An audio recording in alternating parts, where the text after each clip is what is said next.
جب دیکھ چکا ہوں تب یہ بات کر رہا ہوں کہ نہیں، یہ بے اعتبار چیز ہے.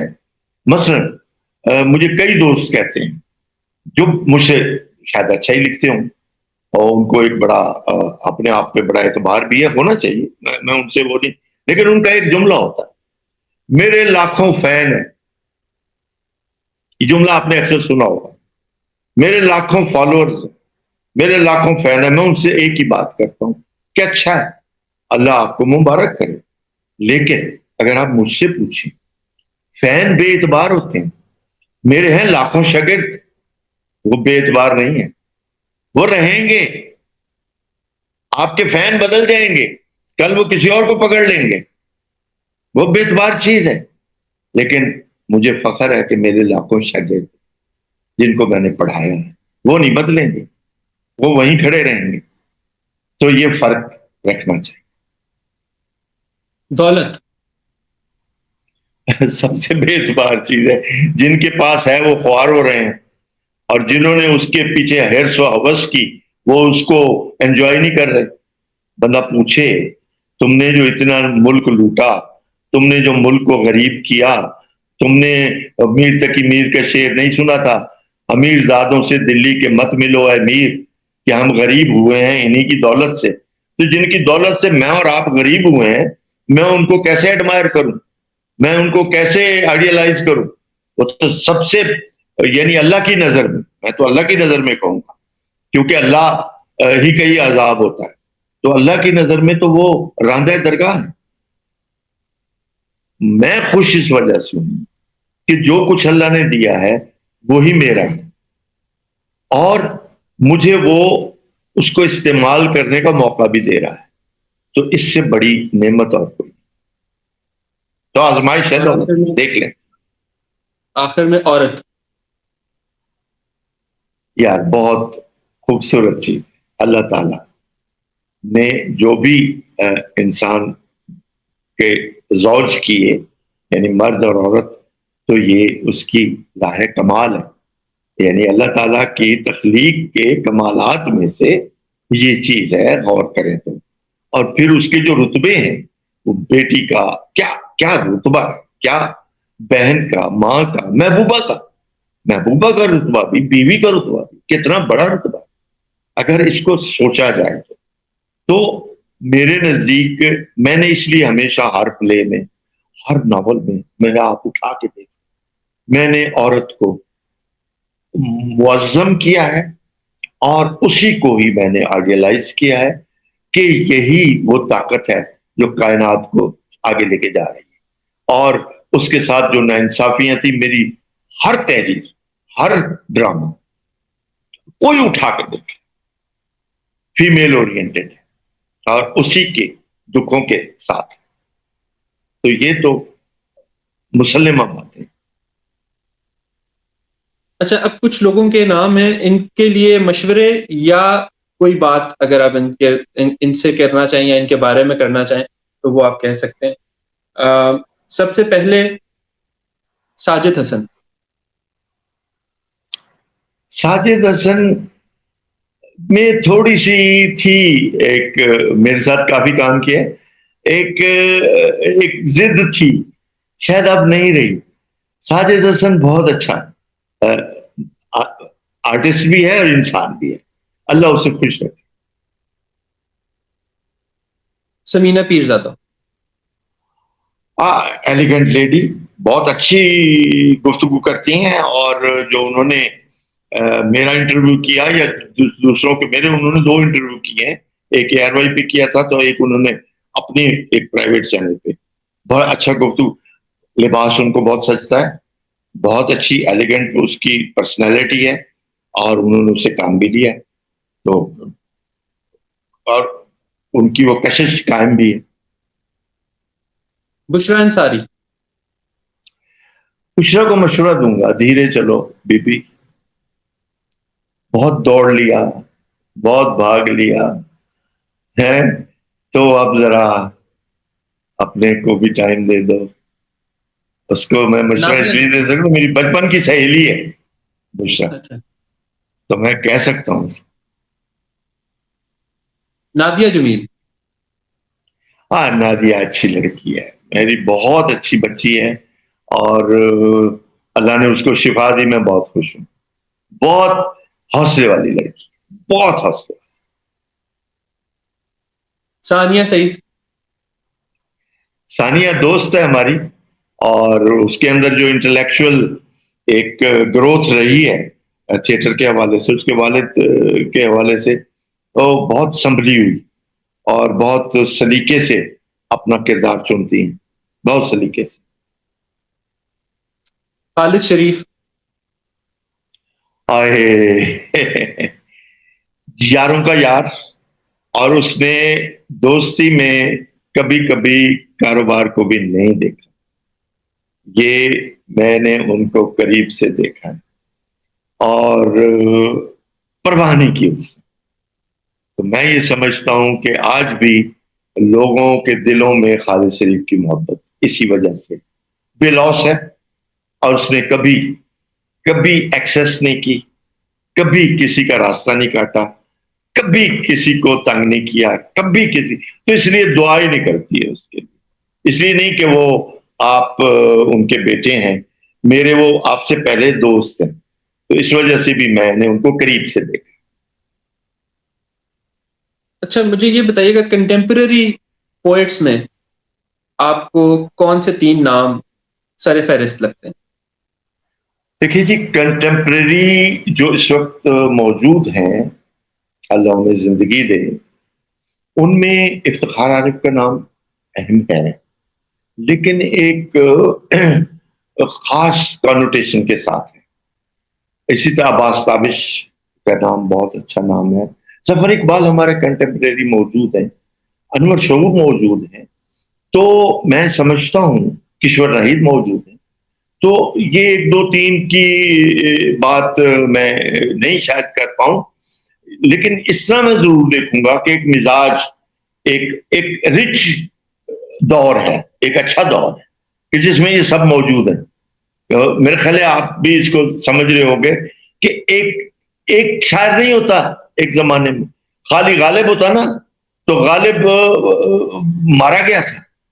اس کو جب تک دوسرے معاصرین نہیں ملے جس میں ان کے شاگرد بھی ہیں، تو وہ معاصرین کی وجہ سے تو وہ چمکا نا.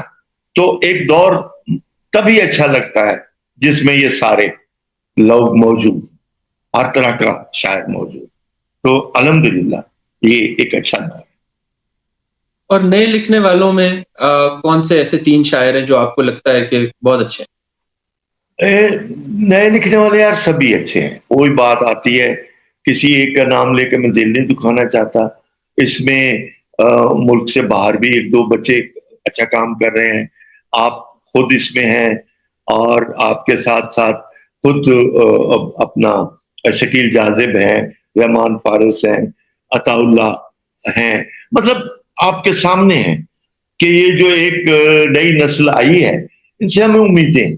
میں یہ کہہ سکتا ہوں کہ یعنی اچھی بات یہ ہے کہ کوئی عباس تابش سے متاثر ہے، کوئی افتخار عارف صاحب سے متاثر ہے، کوئی ظفر اقبال سے متاثر ہے، کوئی اچھی بات ہے، لیکن وہ راستہ اپنا ضرور لیں گے اور لے رہے ہیں.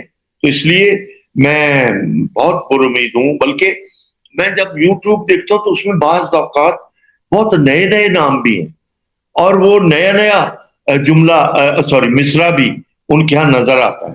لیکن میں ان سے ایک گزارش کروں گا کہ دیکھیں کہ عام تعریف یہ ہوتی ہے کیا بولتا ہوا مصرع ہے، وہ اس میں آ جاتے ہیں اور بڑے خوش ہو جاتے ہیں.